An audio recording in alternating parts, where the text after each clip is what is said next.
The American government. The founders of the American government believed that the best form of government suited for the people would be a representative republic.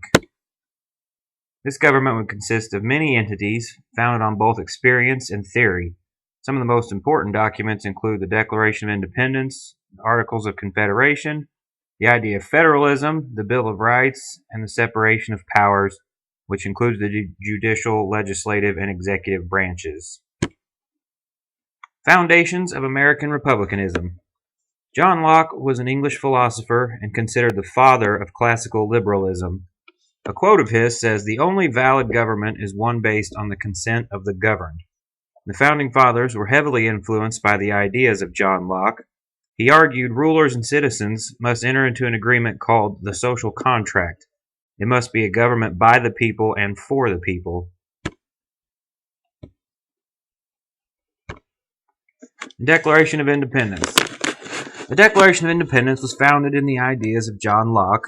Life, liberty, and the pursuit of happiness, so familiar in the Declaration, were tenets of Lockean ideals. The founders were also influenced by Enlightenment ideas. For centuries, men were governed by kings, monarchies, and dictatorial rulers. The Enlightenment embraced the equality of man under God.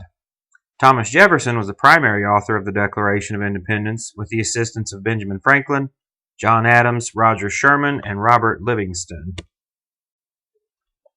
The Declaration opens with a general theory of why the colonies need to dissolve the political bands which have connected them with Great Britain. The main body of the text presents grievances against King George, for example, imposing taxes on us without our consent, depriving us in many cases of the benefits of trial by jury, quartering large bodies of armed troops among us, and making judges dependent on his will alone. Articles of Confederation, which in effect from 1781 to 1789. This was the first government established by the new American nation. It was considered to be too weak by the founders because it didn't provide a cohesive federation of states which had little interconnectedness between them. They did not have the ability to levy and collect taxes, nor raise an army. It couldn't regulate commerce between the states. It couldn't create a national currency, and it lacked an executive. The new American Constitution. The new Constitution fixed the deficiencies of the Articles of Confederation. The main tenets of the new Constitution included federalism, the Bill of Rights, separation of powers, the legislative branch with a bicameral Congress of the House and Senate, the executive branch consisting of President and Vice President, and the judicial branch, which was the Supreme Court. Federalism. The founders were fearful of a unitary system that had central authority. This is mostly why they did not provide an executive in the Articles of Confederation. They found even with an executive, by distributing power between the states and federal government, they did not need to worry about a unitarian authority. The federal government would have specific enumerated powers under the Constitution, and other authority would belong to the states and localities. By specifying what the federal government could and could not do, it was their hope a singular federal authority would not usurp their power at the state and local level. James Madison was quoted as saying, "I am unable to conceive that the legislatures, which must feel so many motives to watch, and which to possess so many means of counteracting the federal legislature, would fail to either to detect or to defeat a conspiracy of the latter against the liberties of common constituencies." The basic idea is that the states would be able to keep the federal government in check. Bill of Rights. With so many grievances against the king, the founders wanted to assure the rights of individual citizens. The Bill of Rights are the first 10 amendments to the Constitution.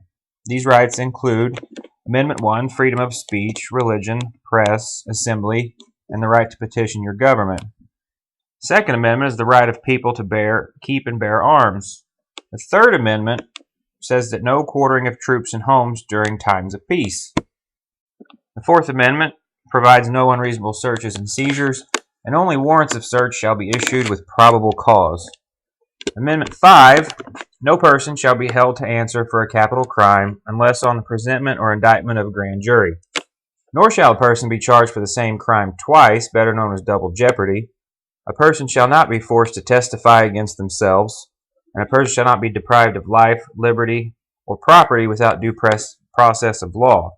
And nor shall a person a person's private property be confiscated without compensation.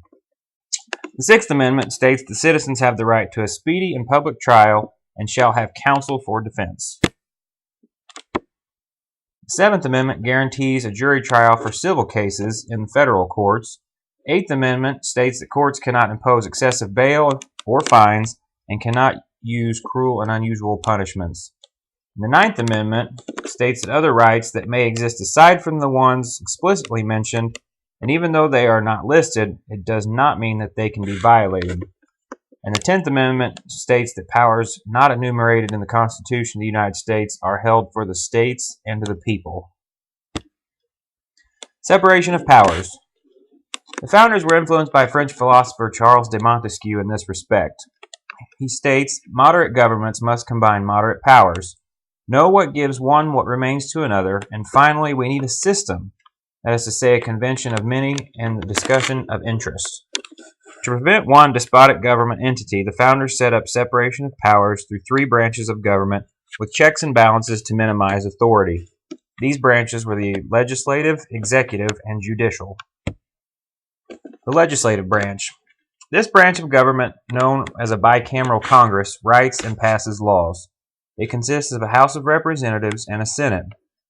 The states get a specified number of representatives based on their populations, and each state gets 2 senators to assure equal representation in the federal government. Each house can introduce bills that are sent to the committee to voted on, sent to the other house, and if approved, the bill is sent to the president to be signed or vetoed. The House of Representatives serve for 2-year terms, while senators serve for 6 years. The executive branch. The executive branch is headed by the President of the United States, who serves 4-year terms. The President is the Commander-in-Chief of the U.S. military. The President is basically the manager of the federal government and enforces laws passed by the Congress. The President can, however, veto laws that are passed by Congress, but Congress also has the right to override the veto with 2/3 approval by both houses. The judicial branch. The judicial branch consists of Supreme Court of the United States, which is the highest court in the land. There are now 8 associate justices and 1 chief justice.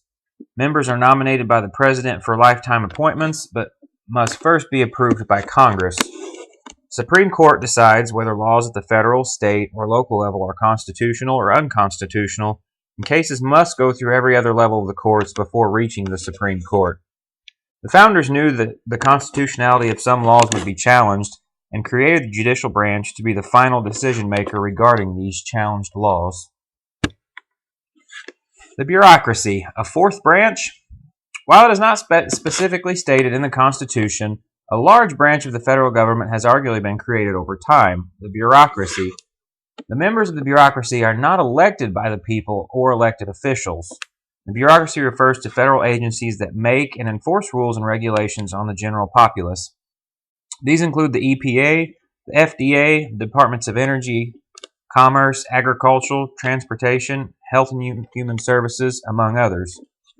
In 2007, Congress enacted 138 public laws, while federal agencies finalized 2,926 rules, including 61 major regulations.